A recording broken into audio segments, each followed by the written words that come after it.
باش غنبدا ومنين غنبدا؟ من الليغا 36 ولا الشامبيونز اللي محسومه 70%، ولا الموسم الصفري ديال البلاوغرانا اللي تسنى في المقاطعه ديال جيرونا ب4-2؟ راه قلت لكم بداو تيولفوا المساله ديال الشرف.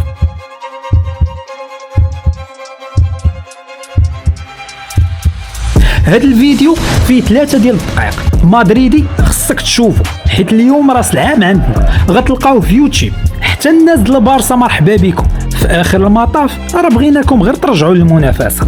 اما بعد هاد الملحمه 36 في تاريخ النادي غنسميوها العرندس. كاين شويه ديال الكاركتر، عقلوا مزيان، العرندس تيمونا بالسبع ديالنا. بيلي اول عام في لاكاسا طحن السوبر والليغا، راه شحال هذا قلت لكم ما تيضحكش. ونهار العرس دخل ضرب بيت بصنبي على هاد الهضره.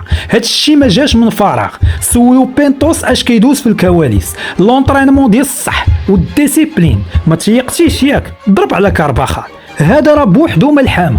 ضرب على فيدي، نزيد كل بركه. لحدود الساعه مازال مسالات الليغا، فما نسبقوش الاحداث ونحطوا ستاتيستيك. على العموم ليفيكتيف ديال الريال في العرندس كان بقياده الوحش فيني اللي تفرقع من بعد الترانسفير الوحيد هذا العام هو انتداب بيلي. هذا الشيء راجع للقاش بيريز والاداره في الانتقال. السياسه كانت باينه من الاول، الفرقه فيها الطوب في شاك بوست، خاصها ليدر قائد في التيران ستابل في كل شيء، الانرجي، الهضره، العطاء، التكنيك والفيزيك. جوج الناس تبروبوزاو على بيريز، بيلي ودي بروين. الدولي الانجليزي كان اختيار موفق، السيد راه كيتانسبيرا من زيدان، كل شيء بان في العام الاول. ولعب على الهداف هاد السيزون، واقيلا بديت كندوخ. بغيت نقول لاعب على البالون دور هاد السيزون، يستاهل ولا ما يستاهلش؟ اختيارك اخي المدريدي لهاد الفريق ما كانش اعتباطي، بالعكس كتحس بالانتماء للقلعه، كتحس بليفيكتيف لاعبين على ودك انت. عشنا بزاف ديال الايموشنز سواء في الديربي سواء في الكلاسيكو. عشنا 3 ديال لي رونكونتر مع السيتي، ربحنا في 2. السيتي وما ادراك في الوقت الحالي.